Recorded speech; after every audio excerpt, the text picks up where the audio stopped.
Also sehr geehrte Damen und Herren, liebe Kolleginnen und Kollegen, Mesdames et Messieurs, chers collègues, ich möchte Sie auch meinerseits ganz herzlich am Stromkongress begrüßen.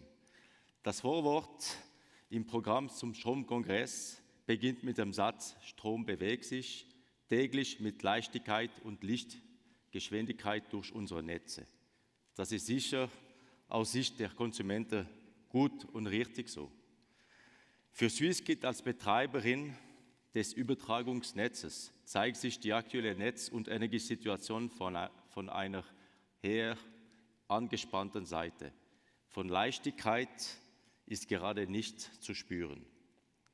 Aufgrund der aktuellen Situation habe ich mir erlaubt, den Inhalt meines Referats im Gegensatz zur Ankündigung im Programm leicht abzuändern, respektive zu ergänzen. Ich möchte Ihnen aufzeigen, mit welchen Herausforderungen wir gerade konfrontiert sind und welche Pläne wir haben, diese künftig zu lösen und zu adressieren. Swissgrid ist verantwortlich für den wirtschaftlichen Betrieb des Übertragungsnetzes. Dies umfasst sowohl den täglichen operativen Betrieb des Netzes wie auch die Schaffung der erforderlichen Rahmenbedingungen im Markt. Kurzfristig hat für uns die Bewältigung der Wintersituation die höchste Priorität. Mittel- und längerfristig stehen das strategische Netz 2025 und die Weiterentwicklung des Marktdesigns im Zentrum. Ich werde Ihnen in einem ersten Teil aufzeigen, welche Herausforderungen wir in diesem Winter zu bewältigen haben. Danach werde ich kurz auf unsere strategische Netzplanung eingehen, bevor ich Ihnen unsere Ideen für ein Marktdesign vorstelle, welches die Ziele der Energiestrategie 2050 unterstützt. Wir haben am 2. Dezember bekannt gegeben, dass wir die aktuelle Netzsituation und Energieversorgung für den Winter 15/16 als angespannt betrachten. Lassen Sie mich auf den nächsten beiden Folien kurz ausführen, wieso wir zu dieser Einschätzung der Lage gekommen sind. Die Situation im Netz präsentiert sich wie folgt. Wie Sie ja wissen, im Winter importiert die Schweiz Strom.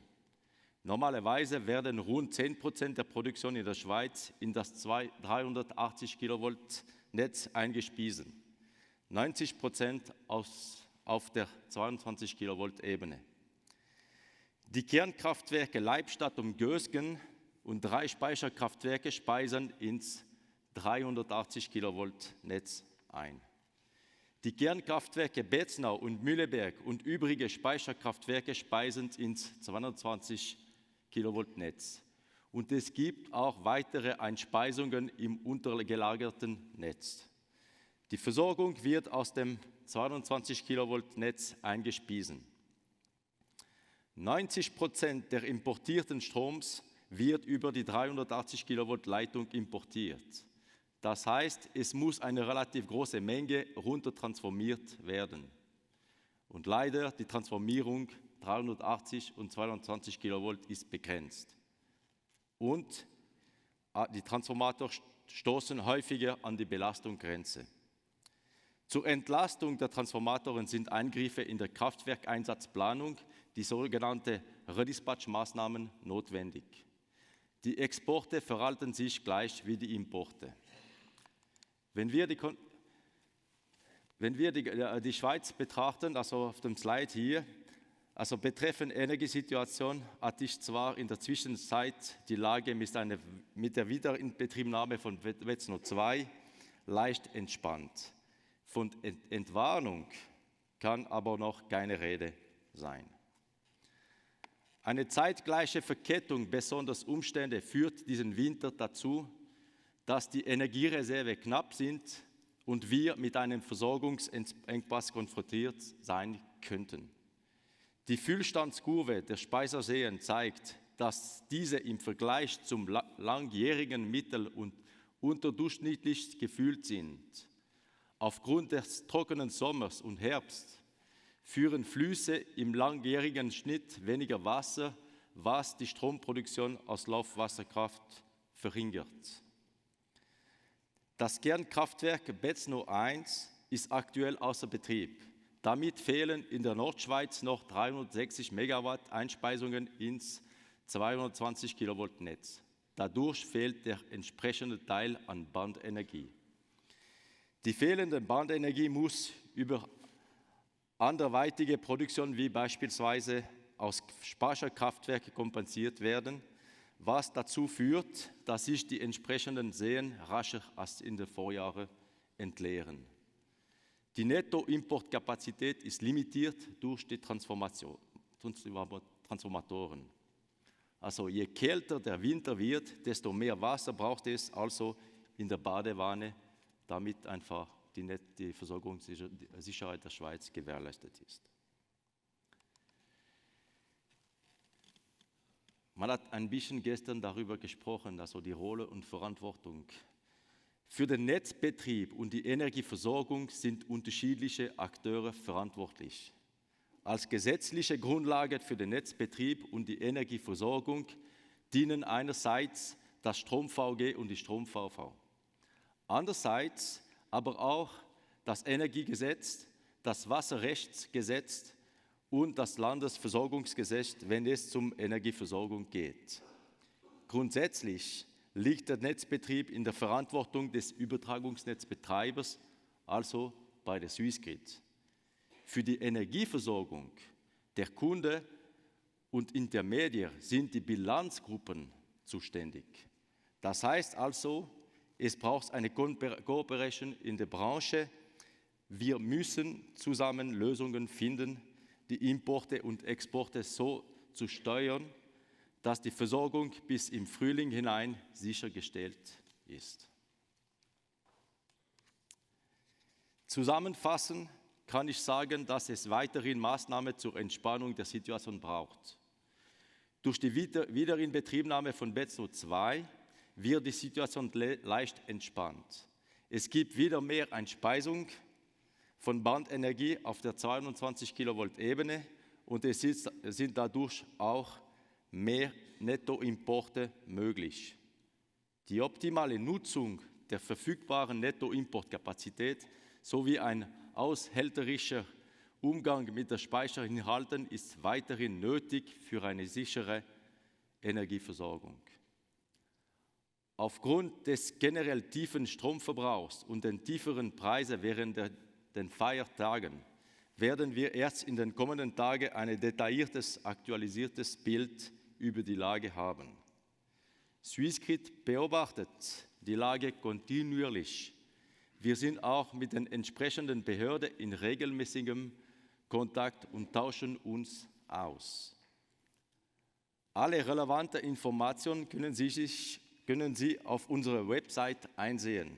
Sie können sich auch an den RSS-Feed abonnieren, damit Sie auf dem aktuellen Stand zur Situation bleiben.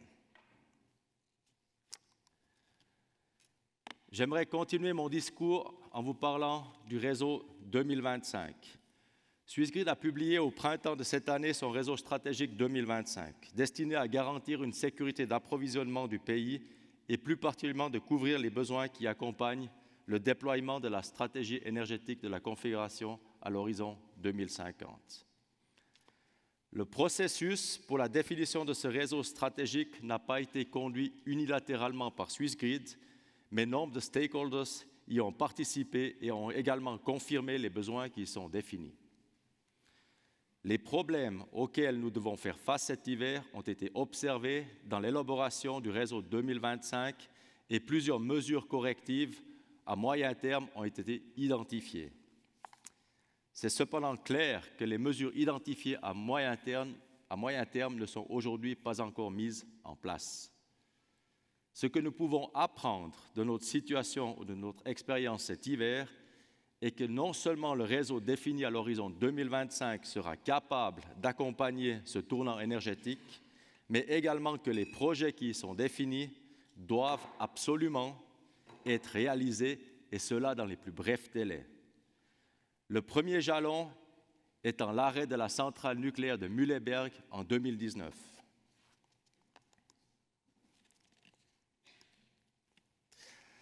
Afin de compenser l'énergie de bande des centrales nucléaires de Betznau et de Mühleberg, Swissgrid a besoin de capacités de transformation supplémentaires à Mühleberg, Betznau, Schipis, Meurel et Romanel. En outre, le transformateur de Romanel devra également être changé pour apporter une capacité de transformation supplémentaire. Comme vous le savez, ces transformateurs 380-220 kV peuvent apporter la totalité de leur plus-value seulement s'ils sont raccordés à des postes électriques 380 et 220 kV et que ces derniers soient également reliés à des lignes. C'est pour cela que non seulement les transformateurs sont nécessaires, mais également les lignes qui les relient, par exemple Chamoson-Schipis, Pickingen-Schipis et Schipis-Meurel-Lavorgo, et en particulier aussi le changement de tension de la ligne basse-cour à Mühleberg. En Valais, l'assainissement du réseau est important et les nouvelles lignes permettront non seulement de démonter une grande partie de l'infrastructure actuelle obsolète et vieillissante, mais apportera les interconnexions nécessaires au reste de la Suisse pour transporter l'énergie excédentaire valaisanne vers les centres de consommation. Malgré cela, nous sommes toujours confrontés à des reports dans les décisions. Cela m'amène sur la question de la sortie du nucléaire. Et nous ne pouvons que confirmer que cette sortie du nucléaire est certes possible, mais qu'elle doit être proprement planifiée et que des mesures d'accompagnement, en particulier la réalisation de ce réseau stratégique 2025, doivent être implémentées et cela rapidement, car je vous rappelle le jalon de 2019, c'est la première étape. Je me répète peut-être encore une fois, Swissgrid a drastiquement réduit le nombre de projets de lignes, mais ceux qui sont aujourd'hui cités dans le réseau stratégique 2025, on l'a vu auparavant avec l'étude de l'ETA, doivent être réalisés, et cela à l'horizon 2025 pour accompagner cette sortie du nucléaire et ce tournant énergétique.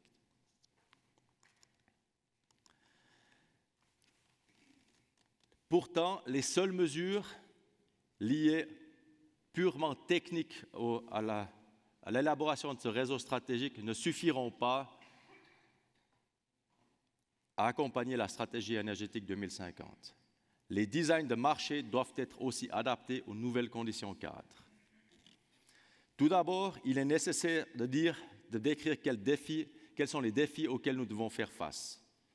Le remplacement de la production conventionnelle par des énergies renouvelables qui sont plus difficiles à pronostiquer et engendrent des écarts de plus en plus importants entre les pronostics et les valeurs réellement produites en temps réel. Afin de combler les écarts saisonniers, nous devenons dépendants des importations, ce qui conduit à une intégration toujours plus intense au niveau européen. Les fluctuations dans les flux d'énergie sont de plus en plus importantes sur le réseau de transport et sont provoquées en particulier par l'augmentation des injections d'énergie renouvelable dans les pays voisins. Il subsiste encore aujourd'hui quelques défis non résolus et plus particulièrement que les coûts qui sont engendrés par ces productions doivent être supportés par ceux qui les créent. La Suisse et ses centrales hydrauliques, qu'elles soient en régime de production ou de pompage, peuvent contribuer à résoudre ces défis. La flexibilité de ces ouvrages de production peut compenser les fluctuations des énergies renouvelables, car ces ouvrages sont extrêmement réactifs.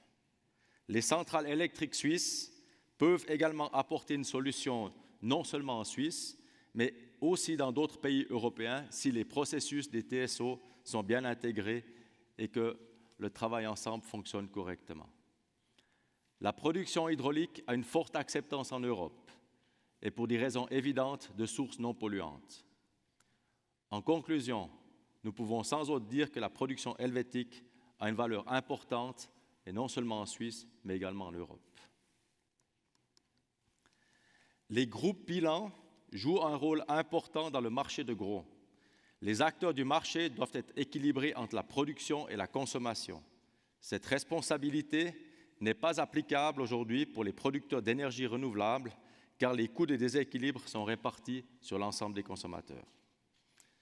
Dans le système Energy Only Market, la règle de la merit order reste valable et les centrales offrant les meilleurs prix sont utilisées. Avec ce système, il n'y a aucune incitation pour l'utilisation de la flexibilité de nos ouvrages suisses. La rentabilité des productions suisses est fortement touchée par le manque de reconnaissance par le marché de flexibilité, bien que cette dernière soit utilisée pour la stabilité du réseau. Bien qu'une intégration au marché européen est fortement souhaitable, nous faisons actuellement face à quelques problèmes institutionnels entre la Suisse et l'Europe. Swissgrid est actuellement techniquement capable de coupler le marché suisse au reste de l'Europe, mais le blocage reste présent. Nous ne pouvons plus participer à certaines discussions d'évolution dans certains marchés au niveau européen. Au niveau de l'Europe, des lacunes détectées dans le design de marché actuel sont également connues et une initiative est en cours pour le transformer. Il est important que la Suisse puisse y participer activement pour faire valoir ses forces. Swissgrid est convaincu, malgré la situation actuelle, que des solutions vont être trouvées pour continuer le développement du marché, ensemble avec l'Europe, mais avant cela, nous devons nous attendre à une longue et difficile période de transition.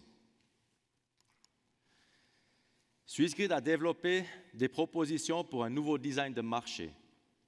Nous avons publié récemment notre proposition concernant l'évolution des marchés dans le cadre de la stratégie énergétique 2050, avec des mécanismes nouveaux pour le design du marché destinés à créer des conditions cadres pour une utilisation plus saine de nos centrales hydroélectriques et une utilisation meilleure de leur flexibilité. Le processus de consultation a été lancé d'une manière transparente et permet à toute personne intéressée de participer activement à notre future structure du marché.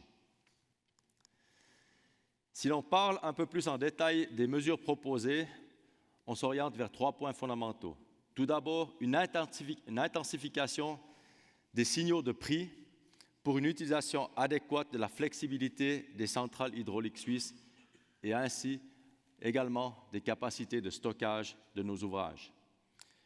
Une optimisation accrue du négoce transfrontalier pour valoriser la production flexible, ainsi que le développement d'une approche régionale pour la sécurité d'approvisionnement, pour s'assurer que les besoins de flexibilité soient également utilisés pour couvrir les besoins régionaux. On a une expérience cette année. Swissgrid se réjouit d'ores et déjà pour votre participation à la consultation qui a commencé le 16 décembre et qui prendra fin en février 2016. Et je vous donne d'ores et déjà rendez-vous en avril 2016 pour la publication des résultats.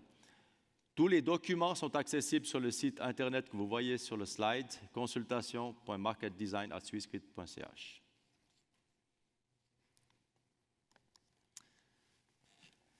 Sehr geehrte Damen und Herren, ich komme zum Abschluss meiner Präsentation und ich möchte noch einmal festhalten, dass wir nun dringend die geplanten Maßnahmen umsetzen müssen.